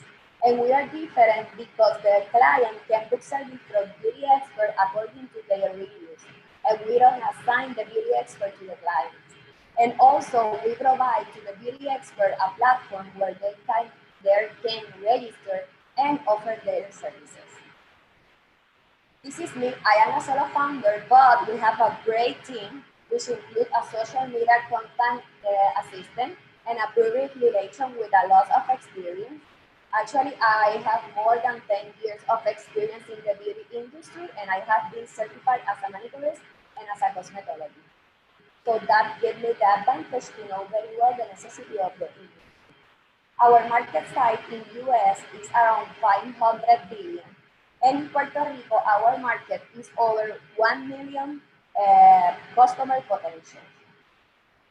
Our traction since 2019, we had more than 1,000 appointments and we have more than 200 customer active. We have more $60,000 in revenue. Our business model are B2C and we keep with a 30% of each transaction. And we give to companies who have more than 10 employees packages with special pricing. In the last 5 months, with Parallel, we acquired more than 100 new clients, and we have a website visits of 13 visits per month. Our projection for 2021 are around 1 million, and our projection for 2022 are around 3 million, and for the year of 2023 are around 6 million. We are seeking around $150,000 in financing to hire key staff, improve our marketing efforts, improve our software, and launch our app here in Puerto Rico and outside. Please feel free to try our services. You can do it through our web platform. And this day, be safe and be beautiful with Beauty 911. Thank you, Beauty 911, for existing. I just want to say that the conversation going on in the chat box about not getting a haircut because of the pandemic is both very funny and, I mean, a little sad, but very relatable. Don't be impressed by this here. This is just for today. So speaking of pandemics and health-related issues, the startup coming up next is your pathway for data-driven decisions in the healthcare industry. With an expert leader in the matter, here is Outcome Project.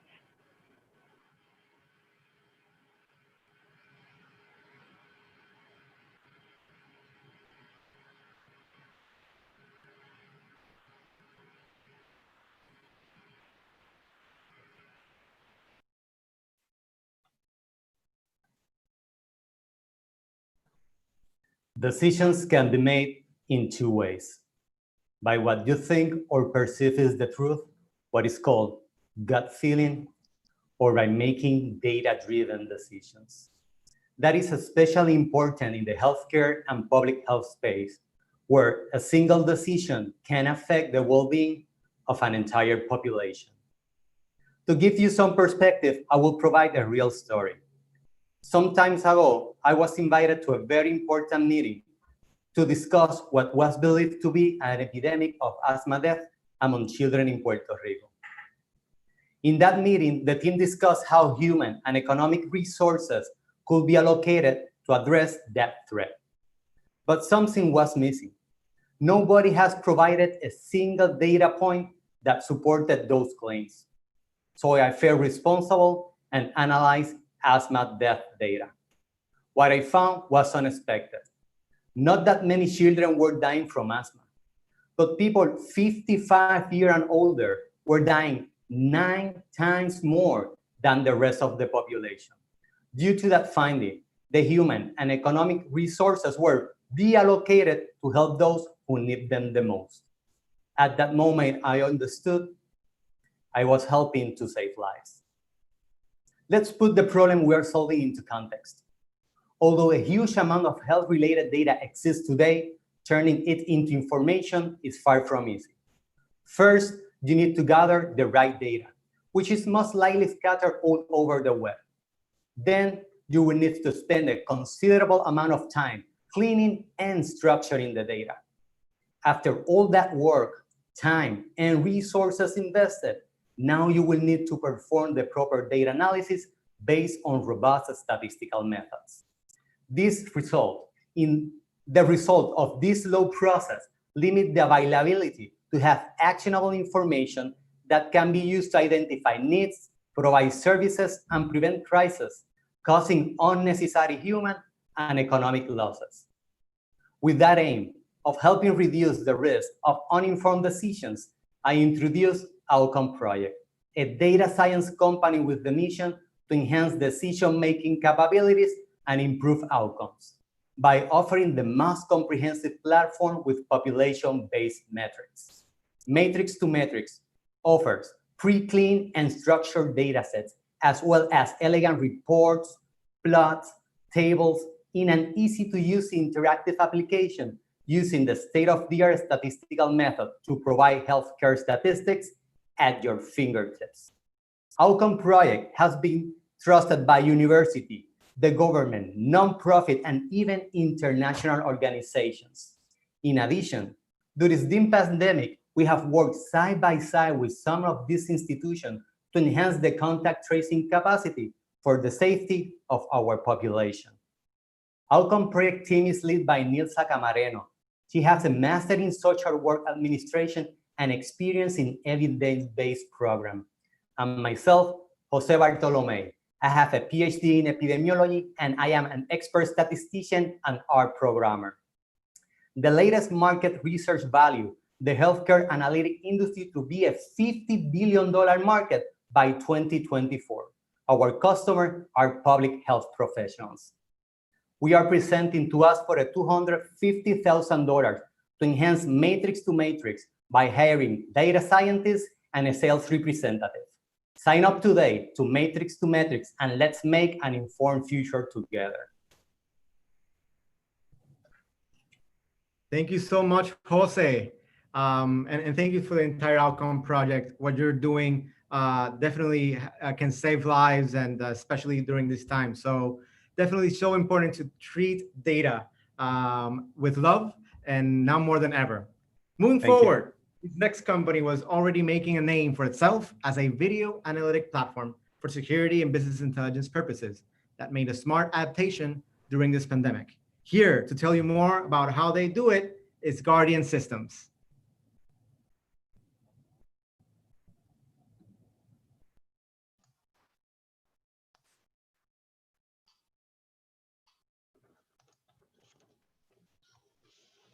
Hi, I'm Javier from Guardian Systems.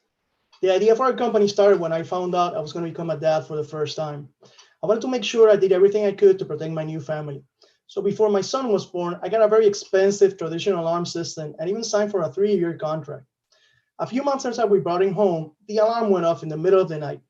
And as I dealt with the alarm company, I realized that they really couldn't tell me if I was in danger or not. I knew at that moment I needed a better solution to truly keep my family safe. I looked at all the security cameras in the market and noticed that they all had the same problem. They all required self-monitoring, and that's not effective or safe. Users want professionals to monitor their cameras for them.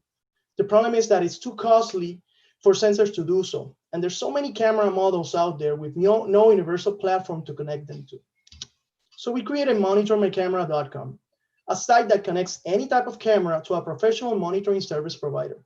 It's compatible with 99% of the cameras in the market, all new, analog, digital, or even do it yourself. It doesn't require hubs or extra hardware, and it links the camera to a third-party video monitoring center in 3 easy steps. We even added video analytics like facial recognition and intruder detection to avoid false alarms and make sure this is the most efficient and safest security solution in the market. We are the only company that provides this added value service across the board.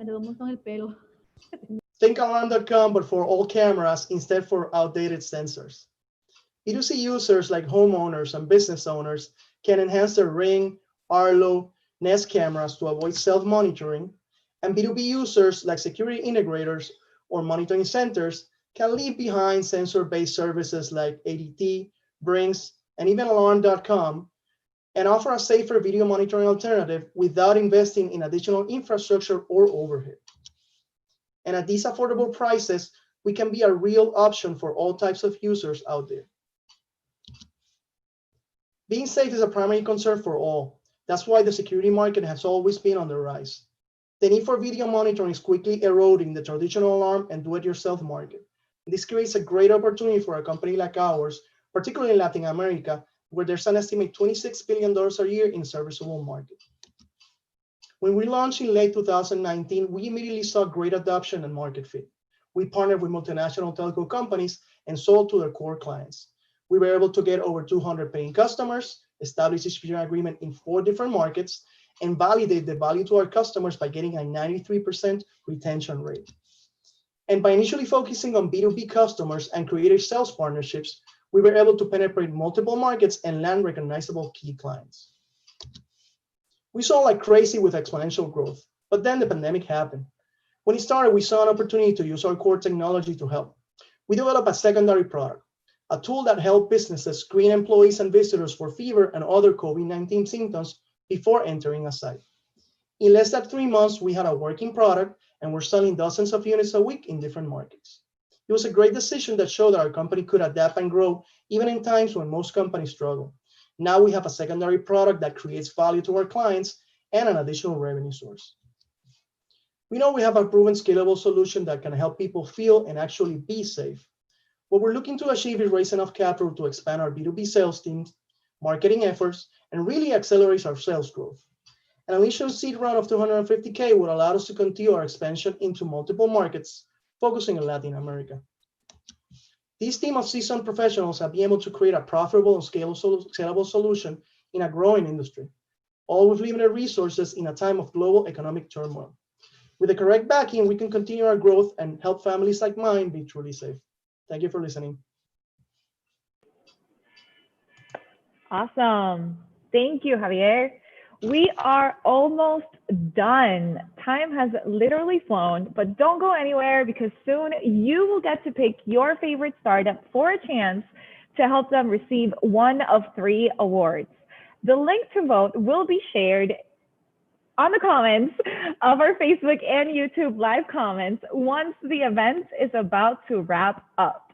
But before we get to that, as someone who has just recently moved into a new place, I can't help but imagine the whole process of renting, buying, and getting a new home all happening in one digital space, from taking a tour to signing your lease.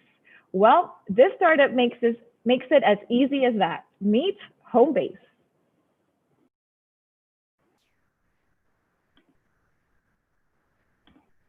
Hi, everyone. I'm Bianca Wakeford, the co-founder and CEO of Homebase. We help professional landlords grow their real estate empire. This is Eli, one of our professional landlord clients. For him and many entrepreneurs in the real estate industry, time is money. And when we met him, he had a bunch of empty properties and he needed to find tenants to fill them. And then he needed to collect rent and then keep collecting rent month after month. So professional landlords like Eli love us because we help them get back 4 to 7 hours per week and reduce their vacancy rates from 7% to under 3% on average. 46% of the landlords in the US, like Eli, don't use property management yet. And the main reason is they're scared of those hidden fees. They've worked hard for their money and they're very careful with how they spend it. So what we've done is we've taken the services provided by all of these different companies, property management, scheduling, marketplaces, and combined them all into one do-it-all system designed especially for professional landlords. And the timing is great because timing is everything. And right now, the real estate industry is in turmoil, and that is not just in the US. And our savvy entrepreneurs and investors, like Eli, can smell opportunity in the air and they are ready to take advantage of it. And we're going to be right there with them doing the heavy lifting. So let me really quickly walk you through how it works. First, we create a professional listing and then cross-post that on the #1 local classified site, top real estate platforms, and Facebook Marketplace. Then we use our self-tour process to show each property 7 more times than a traditional real estate agent. For a tenant, they just schedule a date and time at their convenience, and landlords get a text message update. But they don't even need to lift a finger until it comes time to review those tenant applications and sign the digital lease. Our current business model is to charge $250 or $500 for the tenant placement service, or 10% of the monthly rent for full service digital property management. We've been growing at a rate of 8% week over week, and there's been some exciting growth in the real estate portfolios of our professional landlord clients. In their first 6 months with us, they doubled their portfolio size. And the first 12 months, which ends at the end of this year, they're on track for an average 650% growth. That is in number of units available. Our team has worked together for over 2 years, and we come from a very diverse set of backgrounds, but we all love real estate. And we've been a part of the industry, whether it's renters, landlords, or property managers. Over the last year, we've really worked side by side with our landlord partners, getting to know all of the different problems that they have in their ecosystem and solving those problems for them. And we've built a product, but we're ready to keep building it. So we're raising funds right now to grow our team, continue product development, and to build a prototype for stage 2 of our platform. Next year, we'll launch stage 2, and the year after that, we'll scale. So here's what we've really learned over this last year is that our professional landlord partners want to grow faster. And the timing is great. They've got access to the properties, but their #1 issue is liquidity. Today, their only way of growing their real estate empires is to wait for the profits of their monthly rent to trickle in month by month. And that means their expansion plans are 5, 10, 20-year plans, which means they'll miss out on a lot of the opportunity in the market right now. So we're actually in the process of raising $3 million to help them and 30 million other professional landlords like Eli have access to some liquidity. So we're hiring right now front and back end developers, visual designer, digital marketer, and some sales and customer support. And we're actually extending our runway by 24 months. So we have time to build our prototype and MVP, grow our wait list, and cover any regulatory and legal compliance costs while we're preparing for our Series A. If you're curious about what's next for Homebase, we'd love to hear from you. Thank you. All right, thank you so much, Homebase. So before we go on to the next company, how about a little P18 trivia? It's our 8th cohort by now. That is a lot. So with that in mind, how many startups do you think P18 has accelerated to this date? Share your guesses down in the comments, Facebook or YouTube. We'll let you know if you got it right. So I'll be looking to those answers. Meanwhile, we're almost there. Thank you everyone for making 2.5 hours of your busy days to support our entrepreneurs. There's just a couple of companies left. One of them is a prime brand updating the handcrafted soap game. Tell you more about her premium soaps. Let's hear it to Barras.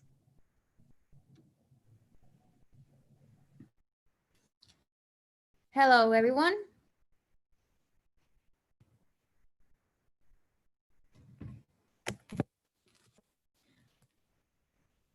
Hello, my name is Tanairi Miranda and I am Barra's CEO, a prime brand updating your soap game.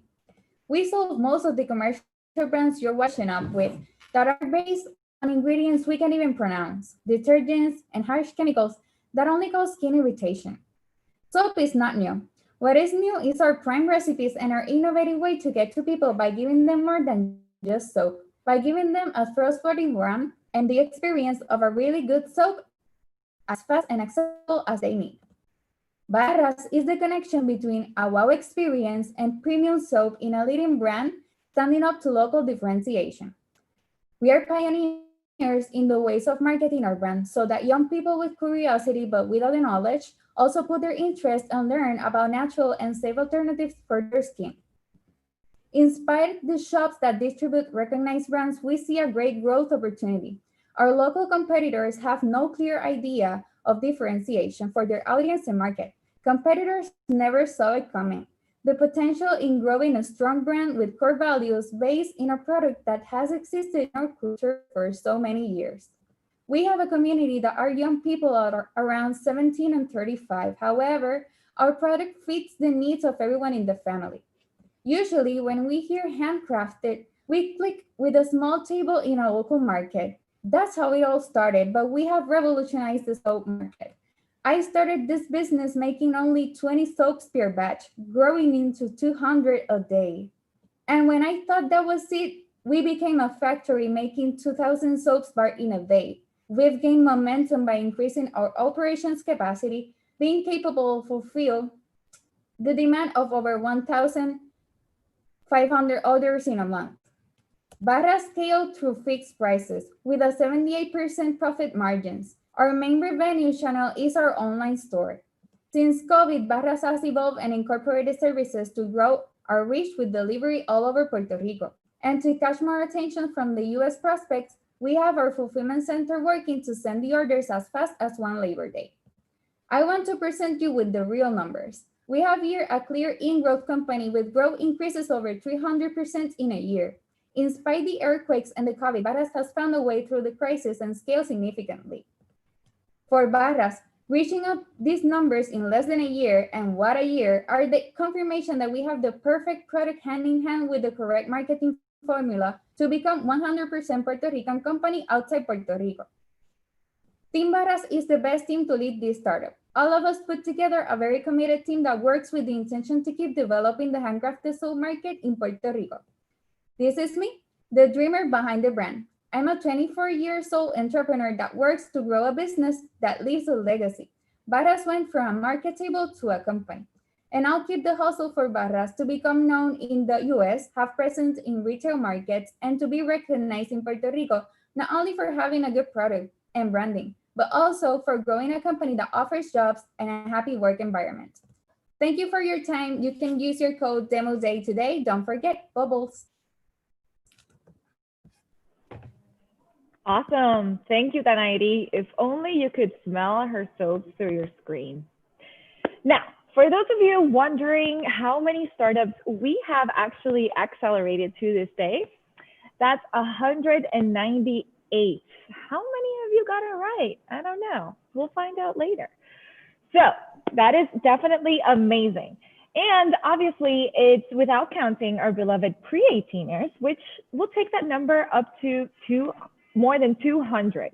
But that's a story for later. P.S. Pre-18 Gen.8 kicks off in November. Now, we've arrived at the last presentation of the day, but you've met them already. My body definitely feels lighter and more relaxed today thanks to them. Here to wrap up Gen.8 Demo Day is FitBirds. All right.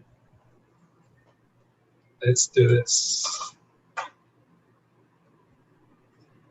Okay, so good afternoon, everybody. My name is Lisandro Martino, and I'm a co-founder and CEO at FitBirds. We are a data-driven wellness aggregator, and today I'm here to show you how the future of corporate wellness looks like. So the world has changed, and today more than ever, people are dealing with stress and physical inactivity, and this is impacting directly on organizations, with healthcare costs growing at around 8% a year due to poor lifestyle habits. Now, companies are aware of this, investing over $50 billion a year in different wellness programs and initiatives. But when we met with organizations such as L'Oreal, one of our first customers, we saw that they deal with diversity, as they used to go for one-type-fits-all solutions that don't appeal any heterogeneous population. Also, they spend a ton of hours a week in activation and retention efforts just to get a participation rate of less than 10%, which means they are paying for something nobody was using. And finally, they couldn't track utilization in order to quantify the impact of their wellness strategy. Now, companies like these are not alone. Actually, the bigger the company, the bigger the problem. So this is why we designed FitBirds as a platform to facilitate and track employees' wellness activities, so we can help companies reduce healthcare costs, attract and retain the best talent, and also save time in activation and retention efforts. And how it works. Well, first, employees get access to our app where they can connect with a universe of on-site and online service providers. They just choose an activity, they book it, and they are ready to drop in or enjoy at home anytime and anywhere. But that's not all. As everything that happens on the platform is registered on real time, we're able to provide the employer with analytics and actionable insights for them to help them detect burnout risk, develop new incentive strategies, and even negotiate lower healthcare premiums, among many other data-based benefits. So this combination of variety and data support is what differentiates us from the traditional wellness programs. By giving the power to the people, we adapt to their needs, increasing enrollment and utilization, outperforming the industry standard by 3 and 4x. Our business model is pretty simple. First, companies pay a license fee that grants a freemium access to their employees. We can also do this through brokers or health plans. Then, our network of providers bring the on-site and online services, and on top of that, we provide the real-time analytics, and we make everything happen through our technology. Now, COVID-19 and the industry standard put us on a test, but we have been able to move quickly in integrating over 200 hours of video, over 120 service providers, and we already tracked over 1,500 activities. Under this new model, we already got deals with 4 companies reaching over 3,000 employees plus relatives for a total MRR of almost $4,000. We're aiming to 10x these numbers by next year, expanding in both LATAM and US. And there's a team of currently 10 people behind that goal. As founders, we know each other from years, and we have relevant experience in business development, HR, and the fitness industry. But most important, we all believe in turning wellness into real impact. So if you represent a company and you care about your human capital, we'd love to show you how we can take it to the next level through wellness and technology. Let's connect, and we'll become your smart wellness partner. Thank you. Muy bien, Lisandro. And thank you, FitBirds. And thank you for the stretching at the halfway point. So that is our wrap. Thank you so much. Love the interactions that happen through our Facebook Live and YouTube live chats. Thank you so much for joining in. And thank you for your continued support. Stay tuned to what's next for P18. A couple of special announcements and surprises are well underway, as well as our 4th impact report. A lot will be going on as usual, and we hope to continue to trust in our mission to elevate high-impact startups led by underrepresented entrepreneurs from all over the world.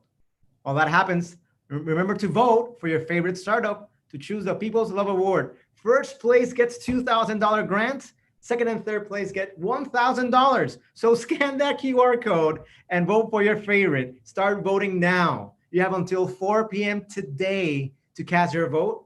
The results will be revealed later today. And lastly, thanks, gracias mil, to our parent organization, the Puerto Rico Science, Technology, and Research Trust, for always saying yes and supporting our inventos.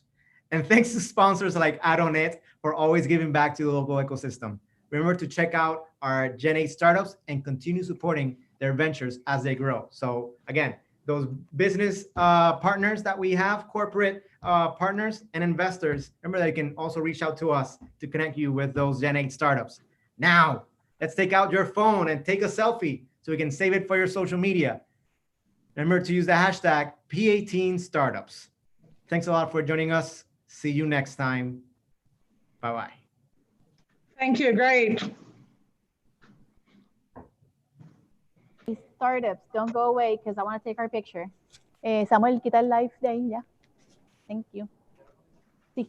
Okay, just let's one quick picture of all of you guys. Thanks for all of those who were on the Zoom, the attendees. Thank you for staying with us like up until now.